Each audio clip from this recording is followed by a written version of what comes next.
오늘 본문은 9장부터 11장까지 말씀의 결론입니다. 25절이죠. 형제들아 너희가 스스로 지혜 있다 하면서 이 신비를 너희가 모르기를 내가 원하지 아니하노니. 형제들아, 여기서 형제들은 이방인 그리스도인들과 유대인 그리스도인들을 가리킵니다. 유대인 그리스도인들은 소수이고 이방인 그리스도인들이 다수를 이루고 있죠. 예수 그리스도 안에서 유대인이나 이방인이나 하나입니다. 그리고 한 형제지요.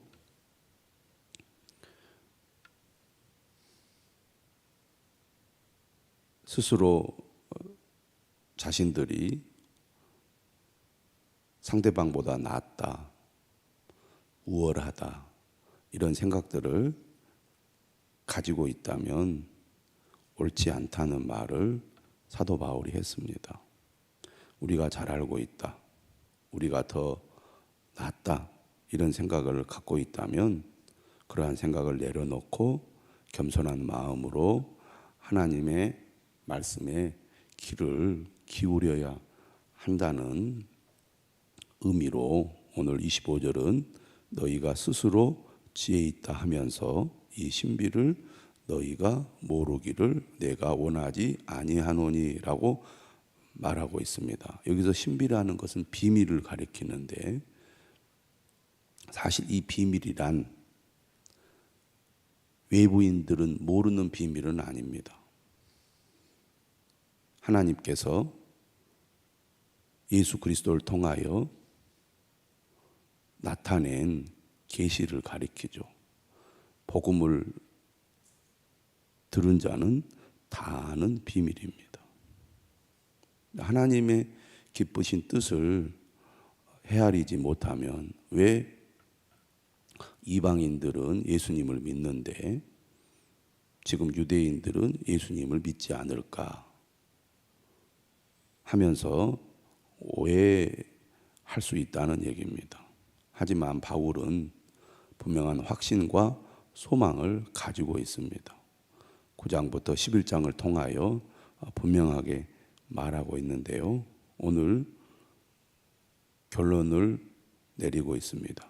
이 신비는 이방인의 충만한 수가 들어오기까지 이스라엘의 덜어는 우둔하게 된 것이라. 지금 그리스도의 복음을 듣고 믿는 사람들은 주로 이방인들입니다. 하지만 이방인들이 믿음으로 말미암아 결국에는 뒤따라 이스라엘 사람들도 예수 그리스도를 믿게 될 거라는 거죠. 현재 이방인들이 전도를 받아서 예수 그리스도를 믿고 있는 이 시대에 이스라엘 사람들이 더러 마음이 우둔하고 또 완악하여 예수 그리스도를 믿지 않고 있다는 것입니다. 그런데 결국에는 그들도 구원을 받게 될 거라는 거죠. 26절에 말합니다. 그리하여 온 이스라엘이 구원을 받으리라. 바울은 하나님의 말씀에 근거하여 분명한 확신과 소망을 가지고 있습니다. 비록 지금은 믿지 않고 있고 지금은 그리스도를 거부하고 있지만 이스라엘 백성들도 결국에는 예수 그리스도를 믿게 될 거라는 거죠. 이방인의 충만한 수가 들어온 뒤에는 이스라엘도 결국 예수 그리스도에게로 오게 될 것이다. 온 이스라엘도 구원을 받게 될 것이다. 구약의 말씀을 인용하죠. 이사야 59장 20절 이하의 말씀을 인용합니다. 기록된 바 구원자가 시온에서 오사 야곱에게서 경건하지 않은 것을 돌이키시겠고 내가 그들의 죄를 없이 할 때에 그들에게 이루어질 내 언약이 이것이라 함과 같으리라. 야곱에게서 경건하지 않은 것을 돌이키시겠고, 야곱은 이스라엘 백성들을 가리키는 거죠.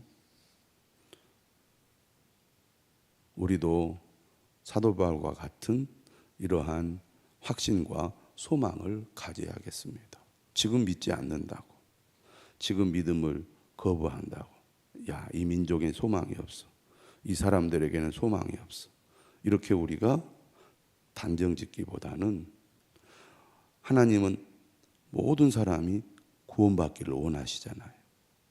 그래서 우리는 소망을 가지고 믿지 않는 사람들 위해서 기도하고 그들이 주께로 돌아올 것을 희망하면서 복음을 계속 전해야 한다는 얘기입니다. 우리 가족들 가운데 또 형제들 가운데 완고한 분들이 있잖아요. 전혀 복음을 들으려고 하지 않고 거부하는 분들이 있습니다. 우리는 사도 바울처럼 자신의 동족에 대한 안타까움, 또 긍휼의 마음, 그들을 어떻게 해서든지 구원받게 해야겠다는 간절한 그 마음을 우리도 가져야 하고, 현재 믿지 않는 것에 대해서 안타까운 마음을 가지면서도 하나님께서 그들도 예수 그리스도를 믿고 구원받게 해주실 거다라는 희망과 기대, 우리도 가져야 될 것입니다. 28절이죠. 복음으로 하면 그들이 너희로 말미암아 원수된 자요, 택하심으로 하면 조상들로 말미암아 사랑을 입은 자라.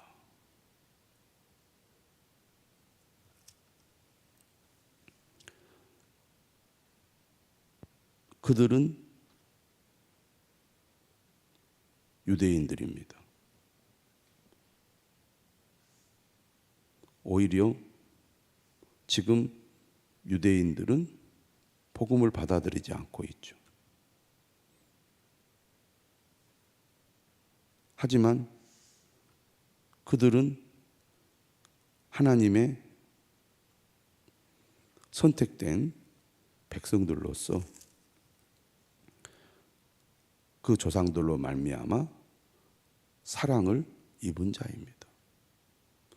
반드시 그들을 하나님께서 구원하실 거라는 거죠. 그래서 하나님의 은사와 부르심에는 후회하심이 없느니라.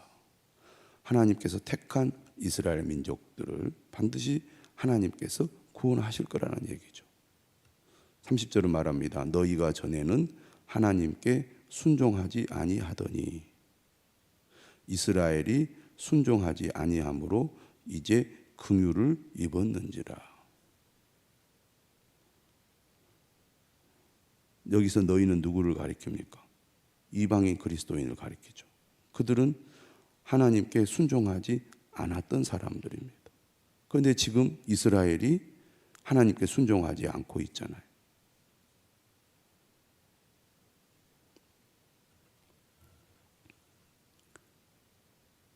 그래서 하나님의 긍휼을 입게 되었습니다. 누가 입게 되었습니까? 이방인들이. 이스라엘이 불순종하여 예수 그리스도를 거부했을 때 오히려 이방인들은 하나님의 긍휼을 입어서 예수 그리스도를 믿고 구원을 받게 되었다는 말씀입니다. 마찬가지로 31절 이와 같이 이 사람들이 순종하지 아니하니 이는 너희에게 베푸신 긍휼로 이제 그들도 긍휼을 얻게 하려 하심이라. 불순종했던 이방인들이 긍휼을 받아서 구원을 받게 된 것처럼 지금 불순종하는 유대인들도 하나님께서 긍휼을 베풀어서 이방인들에게 긍휼을 베푸신 것처럼 유대인들에게도 긍휼을 베푸실 거라는 겁니다.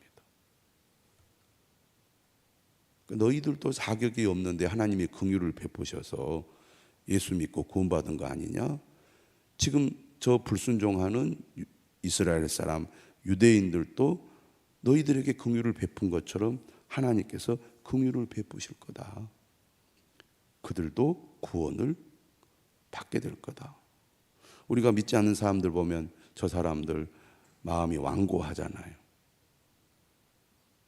정말 답답한 사람들이다.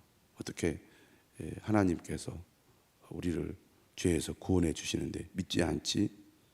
왜 저렇게 마음이 완고하고 하나님의 말씀을 거부하지? 참 답답하네. 그 마음이 악하네. 우리가 그렇게 생각할 수 있잖아요. 그런데 하나님은 그렇게 불순종하는 자들을 긍휼히 여기신다는 겁니다. 그들을 긍휼히 여기시니까 그들이 마음을 열고 하나님께로 나오는 거죠. 그들이 무슨 자격이 있어서 구원을 받는 게 아니란 겁니다. 마찬가지로 우리도 마찬가지죠. 우리도 무슨 자격이 있거나 특별해서 구원을 받은 것이 아니라 하나님이 우리를 긍휼히 여기셨기 때문에 불순종했던 우리를 구원해 주신 거거든요. 그렇다면 지금 믿지 않고 거부하는 불순종의 사람들도 하나님께서 긍휼히 여기셔서 그들을 구원하신다는 겁니다. 32절입니다. 하나님이 모든 사람을 순종하지 아니하는 가운데 가두어 두심은 모든 사람에게 긍휼을 베풀려 하심이로다.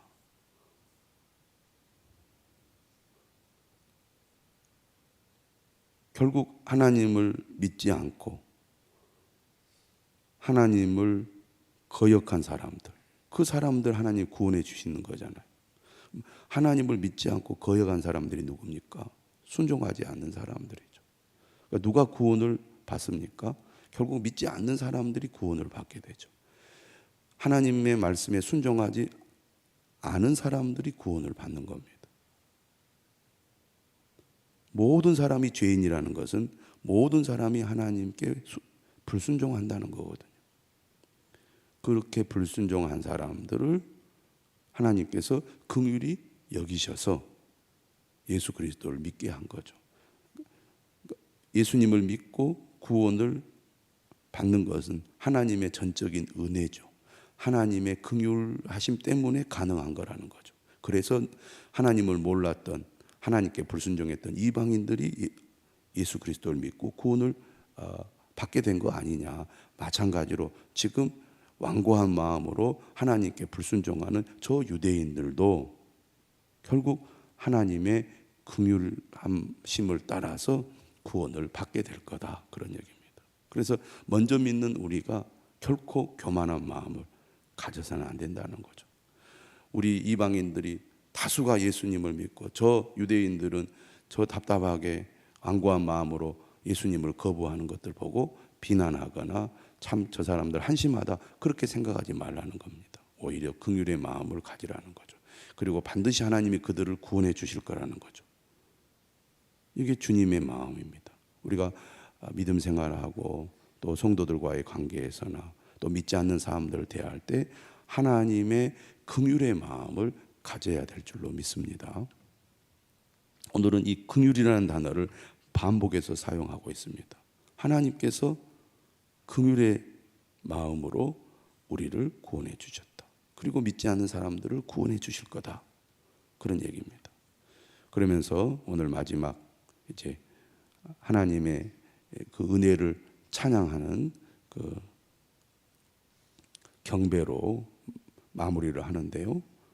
33절이죠. 깊도다 하나님의 지혜와 지식의 풍성함이요 그의 판단은 헤아리지 못할 것이며 그의 길은 찾지 못할 것이로다. 하나님의 지혜와 지식이 깊고 풍성하다는 겁니다. 우리의 생각, 우리의 판단을 뛰어넘는 분이시죠. 우리가 이해하고 우리가 생각하는 대로 함부로 판단하고 함부로 정죄하고 함부로 비난하게 될 때가 많잖아요. 근데 하나님은 훨씬 깊고 풍성하셔서 죄인들을 긍휼히 여기시고 그 죄인들을 어떻게 해서든지 구원하고자 하는 마음을 가지고 계신 분입니다. 누가 주의 마음을 알았느냐? 누가 그의 모사가 되었느냐? 누가 주께 먼저 드려서 갚으심을 받겠느냐. 감히 우리가 주님을 알 수도 없고 주님 앞에 온전히 설 수도 없는 자들입니다. 하나님의 그 크고 위대하심이 놀라운 거죠. 그래서 36절 이렇게 고백합니다. 이는 만물이 주에게서 나오고 주로 말미암고 주에게로 돌아감이라. 그에게 영광이 세세에 있을지어다. 아멘. 오직 하나님께만 영광을 돌려야겠습니다. 모든 것이 하나님으로부터 나옵니다. 우리는 하나님 앞에 자랑할 것이 아무것도 없습니다. 나를 드러내고 나를 자랑하고 나를 높이는 것은 이것은 결코 옳지 않습니다. 나는 낮아지고 나는 오직 하나님만을 높임으로써 하나님께 영광 돌리는 사람이 되어야 할 것입니다. 우리를 긍휼히 여기시고 우리를 구원하고자 그 사랑을 끝까지 보여주시는 하나님을 우리 모두 찬양하시기를 바랍니다.